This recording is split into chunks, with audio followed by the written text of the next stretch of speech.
ಅದೊಂದು ಸಣ್ಣ ಊರಾದರೂ ಸುಂದರವಾಗಿತ್ತು. ಅಲ್ಲೊಂದು ಮನೆಯಿತ್ತು. ಅದರಲ್ಲಿ ವಾಸವಿರುವವಳು ಸುನಂದ. ಎಲ್ಲರೂ ಅವಳನ್ನು ಸುನಿ ಅಂತ ಕರೀತಾರೆ, ಏಕೆಂದರೆ ಅವಳು ನಿಜವಾಗಿಯೂ ಅಪ್ರತಿಮ ಸುಂದರಿ. ಅವಳ ಸೌಂದರ್ಯ ನೈಸರ್ಗಿಕವಾಗಿ ಮನಸ್ಸಿಗೆ ನೆಮ್ಮದಿ ಕೊಡೋ ಹಾಗಿತ್ತು. ಅವಳ ಎತ್ತರ, ನಿಲುವು, ಮೃದುವಾದ ಹಳದಿ ಬಿಳುಪು ಚರ್ಮ ಮತ್ತು ದೊಡ್ಡ ದೊಡ್ಡ ಕಪ್ಪು ಕಣ್ಣುಗಳು. ಆ ಕಣ್ಣುಗಳಲ್ಲಿ ಒಂದು ನಿರ್ಮಲತೆ, ಒಳ್ಳೆತನ ತುಂಬಿರುತ್ತೆ.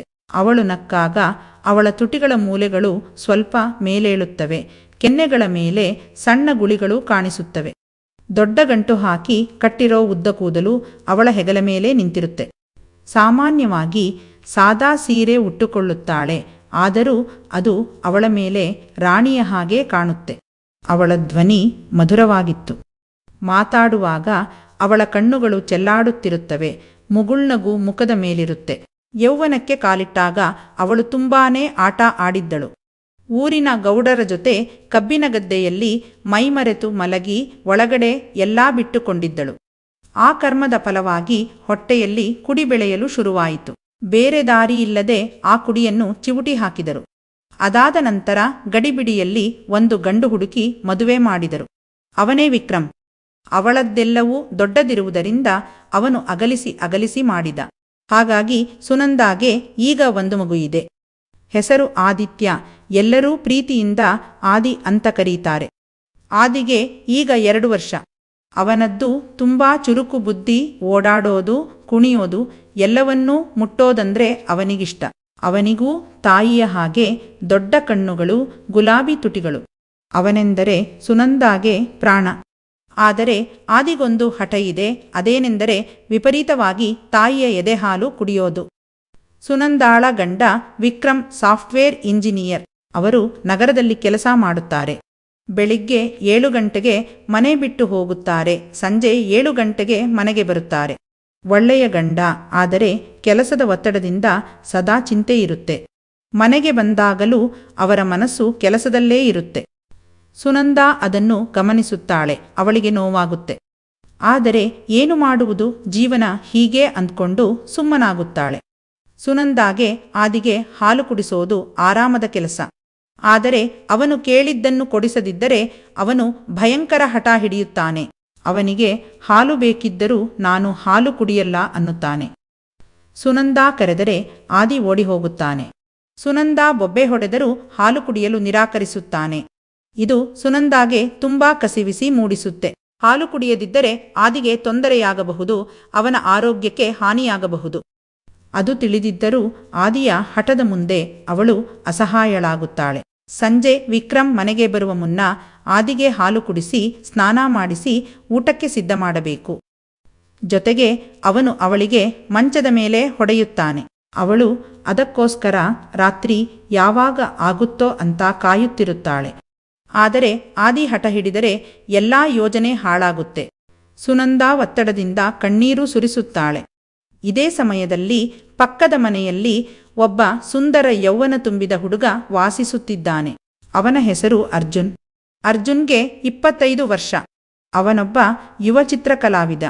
ಉದ್ದ, ಸುಂದರ, ಕೃಶಕಾಯದ ಯುವಕ. ಅವನ ಕೂದಲು ಗುಂಗುರು, ಕಣ್ಣುಗಳು ಆಳವಾಗಿ ಚಿಂತನಶೀಲವಾಗಿ ಕಾಣುತ್ತವೆ. ಅವನು ಸಾಮಾನ್ಯವಾಗಿ ಶಾಂತ, ಮಾತು ಕಡಿಮೆ ಇರುವವನು. ಆದರೆ ಅವನ ಕಣ್ಣುಗಳು ಮಾತನಾಡುತ್ತವೆ. ವಿಶೇಷವಾಗಿ ಸುನಂದಾಳನ್ನು ನೋಡುವಾಗ. ಅರ್ಜುನ್ ಸುನಂದಾಳನ್ನು ಪ್ರೀತಿಸುತ್ತಾನೆ, ಆಳವಾಗಿ ಮತ್ತು ಮೌನವಾಗಿ. ಅವಳ ಸೌಂದರ್ಯ, ಅವಳ ಮಕ್ಕಳೊಂದಿಗಿನ ಪ್ರೀತಿ, ಅವಳ ಸರಳ ಜೀವನ ಇವೆಲ್ಲವೂ ಅವನನ್ನು ಆಕರ್ಷಿಸಿತ್ತು. ಆದರೆ ಅವಳು ಮದುವೆಯಾಗಿದ್ದಾಳೆ, ಮಗುವಿದೆ ಎಂದು ತಿಳಿದು ಅವನು ತನ್ನ ಭಾವನೆಗಳನ್ನು ಮನಸ್ಸಿನೊಳಗೆ ಹುದುಗಿಟ್ಟುಕೊಂಡಿದ್ದಾನೆ. ನಿಮ್ಮದೆಲ್ಲವನ್ನೂ ಕಳಚಿ ನಿಮಗೆ ಮಾಡಲ ಅಂತ ಕೇಳಬೇಕೆನ್ನಿಸಿದರೂ ಕೇಳುತ್ತಿರಲಿಲ್ಲ. ಅವನು ಸದಾ ಸುನಂದಾ ಸಂತೋಷವಾಗಿರಬೇಕು ಅಂದುಕೊಳ್ಳುತ್ತಿರುತ್ತಾನೆ. ಅವಳು ದುಃಖಿಸುವುದನ್ನು ನೋಡಲು ಅವನಿಂದ ಆಗುವುದಿಲ್ಲ. ಒಂದು ಸಂಜೆ ಅರ್ಜುನ್ ತನ್ನ ಮನೆಯ ಮುಂಗಟ್ಟಿನಲ್ಲಿ ಕುಳಿತು ಕಾಫಿ ಕುಡಿಯುತ್ತಿದ್ದ. ಸುನಂದಾಳ ಮನೆಯಿಂದ ಆದಿಯ ಗೋಳಾಟದ ಶಬ್ದ ಕೇಳಿಸಿತು. ಆದಿ ಹಾಲು ಕುಡಿಯಲು ನಿರಾಕರಿಸುತ್ತಿದ್ದ, ಅಳುತ್ತಿದ್ದ. ಸುನಂದಾ ದಣಿದ ಸ್ವರದಲ್ಲಿ ಹೇಳುತ್ತಿದ್ದಳು, ಆದಿ, ದಯವಿಟ್ಟು ಹಾಲು ಕುಡಿ, ನಿನ್ನ ಹೊಟ್ಟೆ ನೋವುತ್ತೆ, ಸ್ವಲ್ಪ ಕುಡಿಮಗೂ ಅನ್ನುತ್ತಿದ್ದಳು. ಆದರೆ ಆದಿ ಕೇಳುತ್ತಿರಲಿಲ್ಲ. ಅರ್ಜುನ್ ಅವಳ ಮನೆಯಲ್ಲಿ ನಡೆಯುತ್ತಿರುವ ಎಲ್ಲಾ ಡೊಂಬರಾಟವನ್ನು ನೋಡುತ್ತಿದ್ದ. ಆಗ ಅವನ ದೃಷ್ಟಿ ಅವಳ ದೊಡ್ಡ ಹಣ್ಣುಗಳ ಸೀಳಿನ ನಡುವೆ ಹೋಯಿತು.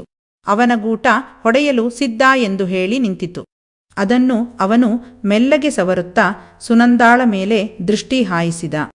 ಅವನ ಮನಸ್ಸಿನಲ್ಲಿ ಒಂದು ಯೋಚನೆ ಹೊಳೆಯಿತು. ಅದು ಅಪಾಯಕಾರಿ, ಆದರೆ ಆದಿಯ ಹಠವನ್ನು ಮುರಿಯಬಹುದು, ಜೊತೆಗೆ ಅವಳ ಹಣ್ಣುಗಳನ್ನು ಮುಟ್ಟುವ ಅವಕಾಶ ಕೂಡ ಸಿಗುತ್ತದೆ ಅಂದುಕೊಂಡ. ಅವನು ಧೈರ್ಯ ತಂದುಕೊಂಡು ಸುನಂದಾಳ ಮನೆಯತ್ತ ನಡೆದ. ಬಾಗಿಲ ಬಳಿ ನಿಂತು ಅರ್ಜುನ್ ಗಂಭೀರವಾಗಿ ಹೇಳಿದ, ಆಂಟಿ, ಆದಿ ಹಾಲು ಕುಡಿಯೋದಿಲ್ಲ ಅಂದ್ರೆ ನಾನು ಕುಡಿಯಬಹುದಾ? ನನ್ಗೆ ಚಿಕ್ಕಂದಿನಿಂದಲೂ ಎದೆ ಹಾಲು ಕುಡಿಯೋಕೆ ಆಸೆ. ನಿಮ್ಮದು ತುಂಬಾ ಚೆನ್ನಾಗಿ ಕಾಣಿಸ್ತಿದೆ, ಜೊತೆಗೆ ನನ್ನ ಹೊಟ್ಟೆ ಕೂಡ ಹಸೀತಿದೆಯಂತ ಅವಳ ಚೆಂಡುಗಳನ್ನು ನೋಡುತ್ತಾ ಹೇಳಿದ. ಅದನ್ನು ಕೇಳಿದ ಸುನಂದಾಳಿಗೆ ಆಘಾತವಾಗುತ್ತೆ. ಅವಳ ಮುಖ ಕೆಂಪಗಾಯಿತು, ಕಣ್ಣುಗಳು ವಿಸ್ಮಯದಿಂದ ವಿಶಾಲವಾದವು. ಅವನು ತನ್ನ ಹಣ್ಣುಗಳಿಂದ ಹೇಗೆ ಹಾಲು ಕುಡಿಯುತ್ತಾನೆಂದು ನೆನೆದು ಅವಳ ತೂತೊಡೆಯ ಸಂದಿಯಲ್ಲಿ ಜಲಧಾರೆ ಹರಿಯಿತು. ಅರ್ಜುನ್, ಏನ್ ಹೇಳ್ತಿದ್ದೀಯಾ ನೀನು ಎಂದ ಅವಳ ಧ್ವನಿಯಲ್ಲಿ ಗಾಬರಿ ಮತ್ತು ನಾಚಿಕೆಯಿತ್ತು. ಆದರೆ ಅವಳು ಅವನಿಗೆ ಬೈಯಲಿಲ್ಲ. ಅವಳ ತಳಮಳವನ್ನು ನೋಡಿದ ಅರ್ಜುನ್ ಇನ್ನೂ ಸ್ವಲ್ಪ ಮಸಾಲೆ ಹಚ್ಚಿದರೆ ಸುನಂದಾ ಎನ್ನುವ ರುಚಿಕರ ಮೀನನ್ನು ಸವಿಯಬಹುದು ಅಂದುಕೊಂಡ. ಅರ್ಜುನ್ ಮುಂದುವರಿದ. ಅವನ ಕಣ್ಣುಗಳು ಗಂಭೀರವಾಗಿ ಆಳವಾಗಿ ಸುನಂದಾಳ ಕಣ್ಣುಗಳನ್ನೇ ನೋಡುತ್ತಿದ್ದವು. ನಾನು ಗಂಭೀರವಾಗಿ ಹೇಳ್ತಿದ್ದೀನಿ ಆಂಟಿ, ನಿಮ್ಮ ಹಾಲು ಕುಡಿಯೋದು ನನ್ಗೊಂದು ಸುಂದರ ಅನುಭವ ಆಗಬಹುದು. ಆದಿ ಕುಡಿಯಲ್ಲ ಅಂದ್ರೆ ದಯವಿಟ್ಟು ನನಗೆ ಅವಕಾಶ ಕೊಡಿ, ನಾನದನ್ನು ಹಿಚುಕಿ ಪೂರ್ತಿ ಕುಡಿಯುತ್ತೇನೆ ಎಂದು ಒಂದು ಹೆಜ್ಜೆ ಮುಂದೆ ಹಾಕಿದ. ಅವನ ಮುಖದಲ್ಲಿ ಒಂದು ರಹಸ್ಯಮಯವಾದ ಮೃದುವಾದ ನಗೂ ಇತ್ತು. ಅವನು ಹತ್ತಿರ ಹೋಗುತ್ತಿದ್ದಂತೆ ಅವಳ ಸೆರಗು ಜಾರಿತು. ಅವಳ ದೊಡ್ಡ ಹಣ್ಣುಗಳನ್ನು ಸಾಹಸ ಮಾಡಿ ಹಿಡಿದು ನಿಂತಿದ್ದ ರವಿಕೆಯ ದರ್ಶನವಾಯಿತು. ಅವನು ಅದಕ್ಕೆ ಕೈ ಹಾಕಲು ಹೋಗುತ್ತಾನೆ. ಆಗ ಆದಿಗೆ, ಅವನ ಸಣ್ಣ ಮನಸ್ಸಿಗೆ ಅದು ಬೆದರಿಕೆ ಎನಿಸಿತು. ಅವನ ಕೋಪಕ್ಕೆ ಮಿತಿಯಿರಲಿಲ್ಲ. ಇನ್ನು ಹೀಗೆ ಬಿಟ್ಟರೆ ಅವನೇ ಎಲ್ಲ ಹಾಲನ್ನೂ ಕುಡಿಯುತ್ತಾನೆ. ಇಲ್ಲ, ಹಾಗಾಗಬಾರದು ಅಂದ್ಕೊಂಡು ಅಮ್ಮ ಅಂತ ಜೋರಾಗಿ ಕೂಗುತ್ತಾ ವೇಗವಾಗಿ ಓಡಿ ಬಂದ. ಅವನು ಸುನಂದಾ ಕಾಲುಗಳಿಗೆ ಅಂಟಿಕೊಂಡು ಅರ್ಜುನ್ನ ಕಡೆಗೆ ದುರದುರನೆ ನೋಡಿದ. ಅಮ್ಮ, ಹಾಲು ಕೊಡು ಎಂದು ಗಟ್ಟಿಯಾಗಿ ಅಳತೊಡಗಿದ. ಸುನಂದಾ ತಕ್ಷಣ ಅರ್ಜುನ್ನ ಉದ್ದೇಶವನ್ನು ಅರಿತುಕೊಂಡಳು. ನೆಲದ ಮೇಲೆ ಕುಳಿತ ಅವಳು ಎಲ್ಲಾ ಕಳಚಿ 2 ಚೆಂಡುಗಳನ್ನು ಆಚೆ ತೆಗೆದು ಅವನಿಗೆ ಕಾಣಿಸುವಂತೆ ಹಾಲು ಕುಡಿಸತೊಡಗಿದಳು. ಅವನ ಹೃದಯ 1 ನಿಮಿಷ ನಿಂತು ನಡುಗಿತು. ನಂತರ ಒಂದು ವಿಚಿತ್ರವಾದ ಹಿಗ್ಗು ಅನುಭವಿಸಿತು. ಅರ್ಜುನ್ ಅವಳ ಸಮಸ್ಯೆಗೆ ಪರಿಹಾರ ಹುಡುಕಿದ್ದಾನೆ. ಜೊತೆಗೆ ತಾನೂ ಕೂಡ ಹಣ್ಣುಗಳನ್ನು ನೋಡುತ್ತಾ ಮಜಾತಗೊಳ್ಳುತ್ತಿದ್ದಾನೆ. ಅವನ ಕಣ್ಣುಗಳಲ್ಲಿ ಅವಳನ್ನು ನೋಡುವ ಆಳವಾದ ಭಾವ, ಮಾತಿನಲ್ಲಿ ಮೃದುತ್ವ, ಇವೆಲ್ಲವೂ ಅವಳ ಮನಸ್ಸನ್ನು ಮುಟ್ಟಿದವು. ಅವಳು ಆದಿಯನ್ನು ಎತ್ತಿಕೊಂಡು, ಅಳ್ಬೇಡ ಮಗನೇ, ಯಾರೂ ನಿನ್ನ ಹಾಲನ್ನು ಕುಡಿಯಲ್ಲ ಅಂತ ಹೇಳುತ್ತಾ ಅರ್ಜುನ್ನ ಕಡೆಗೆ ನಗೆ ಬೀರಿದಳು. ಆದಿ ತುಂಬಾ ವೇಗವಾಗಿ ಜೋರಾಗಿ ಹಾಲು ಕುಡಿಯಲು ಆರಂಭಿಸಿದ. ಅವನ ಹಠ ಮುರಿದಿತ್ತು, ಆದರೆ ಅವಳ ಮನಸ್ಸಲ್ಲಿ ಹೊಸ ಹೊಸ ಭಾವನೆಗಳು ಜನ್ಮ ತಾಳಿದ್ದವು. ಅರ್ಜುನ್ ಸ್ವಲ್ಪ ದೂರ ನಿಂತು ಎಲ್ಲವನ್ನೂ ನೋಡುತ್ತಿದ್ದ. ಅವನ ಪೈಪಿನಲ್ಲಿ ಅಂಟಿನ ಚಿಲುಮೆ ಸುರಿದಂತಾಯಿತು. ಆಗ ಅವಳು ಅರ್ಜುನ್ನನ್ನು ನೋಡಿದಳು. ಅವರಿಬ್ಬರ ನೋಟಗಳು ಸಿಕ್ಕಿಸಿಕೊಂಡವು. ಸುನಂದಾ ನಾಚಿಕೆಯಿಂದ ತಲೆ ತಗ್ಗಿಸಿದಳು. ಆದರೆ ಅವಳ ಅಡಿಭಾಗದ ಸಂದಿಯಲ್ಲಿ ತೇವವಾಗುತ್ತಿರೋದನ್ನ ಅರಿತ ಅವಳು ಮುಗುಳ್ನಕ್ಕಳು. ಅರ್ಜುನ್ಗೆ ತಲೆ ಅಲ್ಲಾಡಿಸಿ ಧನ್ಯವಾದ ಸೂಚಿಸಿದಳು. ಅರ್ಜುನ್ ಆಳವಾಗಿ ಉಸಿರೆಳೆದುಕೊಂಡು ತನ್ನ ಮನೆಗೆ ಹಿಂತಿರುಗಿದ. ಆ ದಿನದ ನಂತರ ಈ ಘಟನೆ ಹಲವು ಬಾರಿ ನಡೆಯಿತು. ಆದಿ ಹಾಲು ಕುಡಿಯಲು ಹಠ ಹಿಡಿದಾಗ ಅರ್ಜುನ್ ತಾನಾಗಿಯೇ ಬರುತ್ತಿದ್ದ, ಅಥವಾ ಸುನಂದಾ ಅವನ ಕಡೆಗೆ ಒಂದು ನೋಟ ಬೀರುತ್ತಿದ್ದಳು. ಅರ್ಜುನ್ಗೆ ಸಿಗ್ನಲ್ ಬರುತ್ತಿತ್ತು. ಅವನು ಮನೆಯೊಳಗೆ ಪ್ರವೇಶಿಸಿ ಆದಿಯನ್ನು ನೋಡಿ, ಓಹ್, ಇಂದು ನೀನು ಹಾಲು ಕುಡಿಯೋದಿಲ್ವಾ? ಆಂಟಿ, ನನಗೆ ಹಾಲು ಸಿಗುತ್ತಾ? ನಿಮ್ಮ ಹಾಲು ಕುಡಿಯೋಕೆ ನನಗೆ ತುಂಬ ಇಷ್ಟ.